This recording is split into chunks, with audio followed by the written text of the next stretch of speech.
global? I would say global warming is the big threat, especially for your generation. What we're seeing now is unprecedented. We are experimenting with our environment, with our Earth, without having any idea for sure what's going to happen. But we're starting to see the effects already.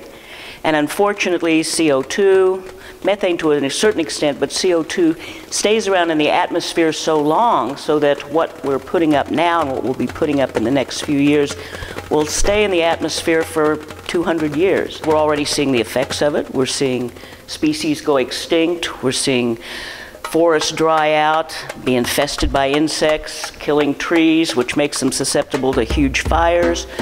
And the main thing is that some people think global climate change or global warming means everything will get warmer and drier, which isn't necessarily true. Global warming speeds up the hydrologic cycle, puts more evaporation up into the water and up into the atmosphere, and that's the cause of a lot of the storms that we're seeing, and we're going to be seeing more extreme storms.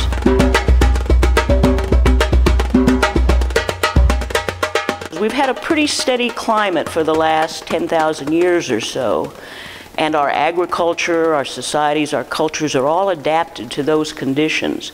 And now we're seeing very dramatic changes in unpredictability, and that's a major concern.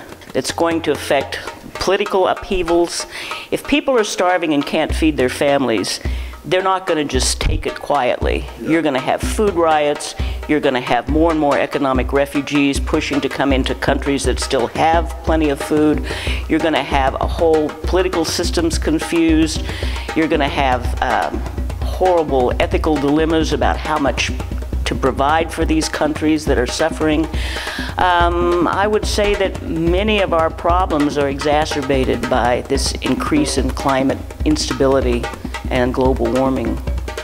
So I'd put it right up there as maybe the most important problem facing global humanity. There's certainly been a shift in the recent the new administration has put people in charge of the Environmental Protection Agency that deny global warming or deny the human effects of it.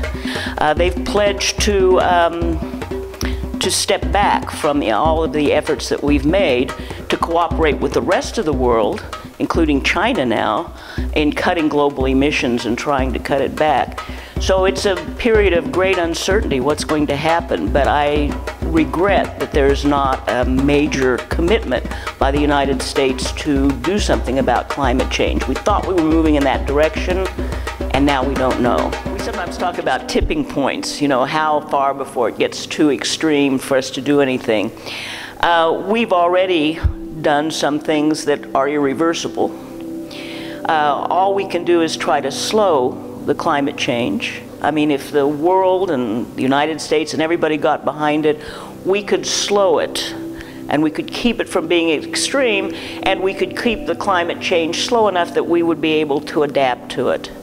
What we're really worried is sort of massive ice melts, rising seas, failure of agriculture, all of these things happening all at once. And global climate change is kind of too spread out, too diverse. It's hard for people to really get worried about it.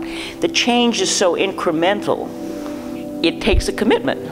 We can. I mean, we got everybody together and pushed behind the moonshot, and we got scientists to the moon. We fought World War II. We mobilized everyone. But you could see the enemy, or you could see the goal very specifically.